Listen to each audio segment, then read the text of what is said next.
Hello viewers, commerce पर MD में आप सबका स्वागत है। आज मैं आप सबके सामने कॉर्पोरेट लॉ सब्जेक्ट का एक नया टॉपिक लेके आया हूँ। आज का मेरा टॉपिक है allotment of shares and irregular allotment. तो जब भी कोई कंपनी अपना शेयर्स फर्स्ट टाइम मार्केट में इशू करना चाहता है, तो जब भी इशू करता है, फर्स्ट टाइम भी हो और सेकेंड टाइम भी हो, हाँ, तो उसी टाइम अपना prospectus with the help of prospectus company अपना शेयर्स जनरल पब्लिक को इशू करता है। समझ में आया?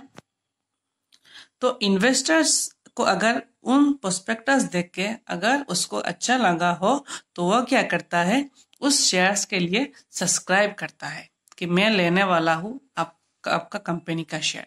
तो उसको क्या करना पड़ता है, एप्लीकेशन जो कंपनी ने दिया गया है वो एप्लीकेशन फॉर्म फिलअप करके और कुछ पैसा कंपनी को जमा करता है। देन कंपनी क्या करता है, उन सारे एप्लीकेशन को कंपनी रिसीव करते हैं। रिसीव करने के बाद अगर मान लो कंपनी के पास 1000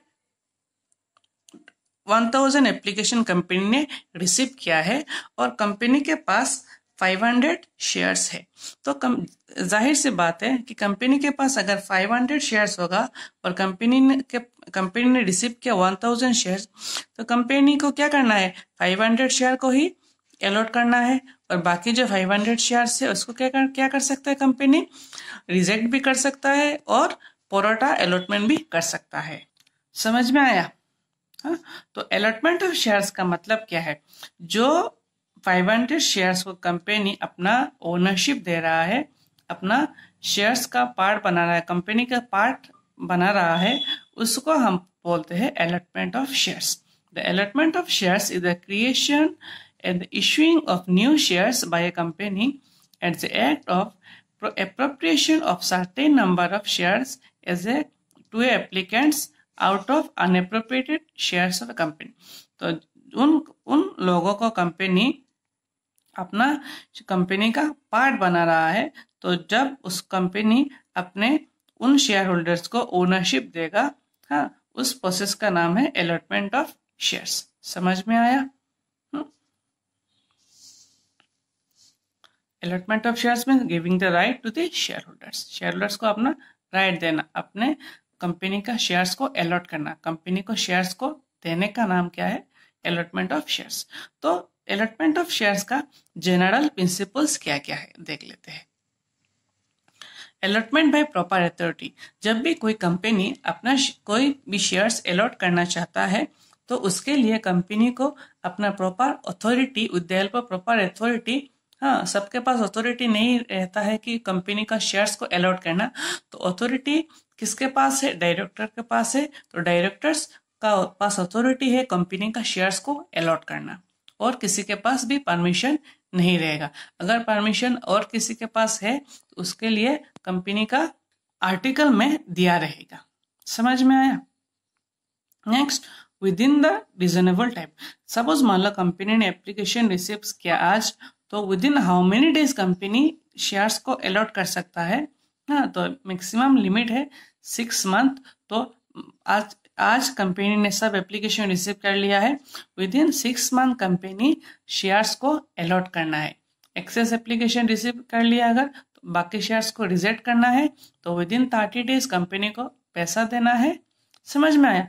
जिन लोगों का शेयर रिजेक्ट किया है उन लोगों का शेयर्स का पैसा with in the 30 days company को रिफंड भी करना है, हाँ। और जिन लोगों को शेयर अलॉट किया गया है, समझ में आया, उनको शेयर क्या करना पड़ता है, कंपनी को उन लोगों को कम्युनिकेट करना पड़ता है कि आप, नेक्स्ट पॉइंट है हम लोगों का कि जिन लोगों को शेयर्स अलॉटमेंट किया गया है उन लोगों को कम्युनिकेट करना पड़ता है कि मान लो एक्स एक आदमी है, उसको शेयर अलॉटमेंट किया गया है, तो उसको बताना पड़ेगा, उसको इन्फॉर्मेशन देना पड़ेगा कि आपको एक्स लिमिटेड कंपनी ने आपको आपका शेयर्स अलॉट किया है, आपके नाम पे शेयर्स अलॉट किया है।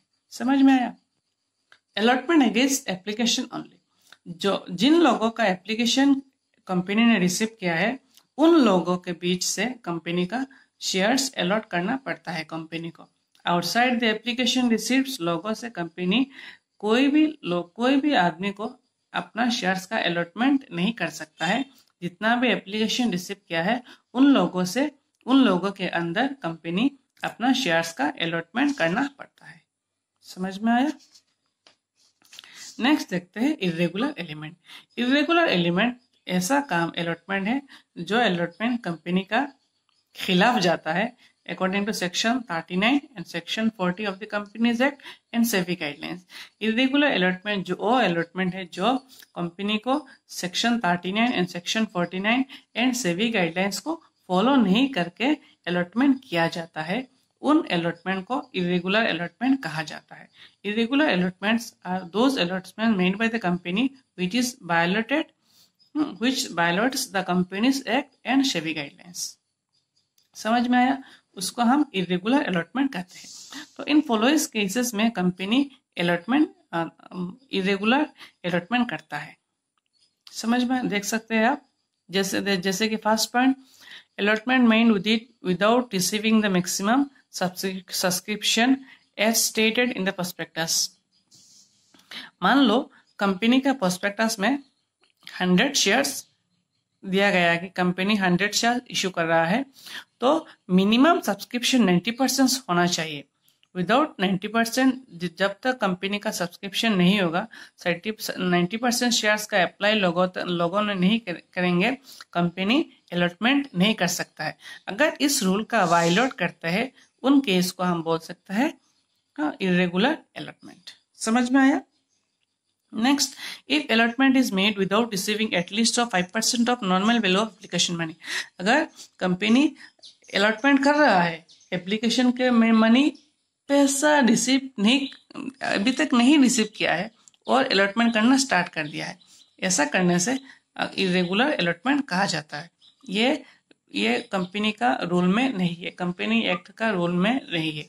ये क्या इरेगुलर अलॉटमेंट, पहले भी बात किया है, इरेगुलर अलॉटमेंट का मतलब है कंपनी का रूल को तोड़ना।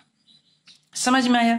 नेक्स्ट, कंपनी का और एक रूल है कि कंपनी जब भी कोई इशू करता है न्यू शेयर्स, जब भी फंड्स कलेक्शन होता है, कंपनी को शेयर्स इशू करने के बाद उन शेयर्स को शेड्यूल बैंक में ट्रांसफर करना पड़ता है। उन पैसों को, शेयर इशू करने के बाद पैसा मिलता है ना, उन पैसे को शेड्यूल बैंक में ट्रांसफर करना पड़ता है।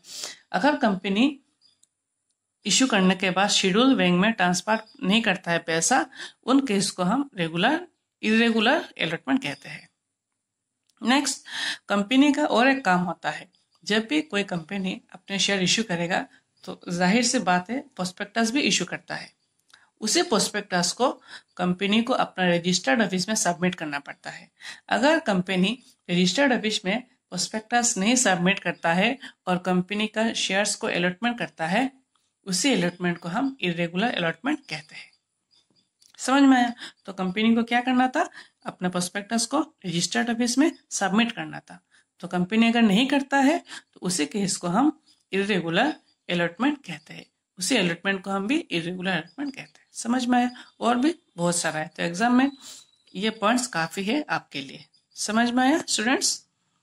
ओके, अगर मेरा वीडियो अच्छा लगा हो तो do like, share and subscribe my channel and stay tuned for next video. Thank you very much.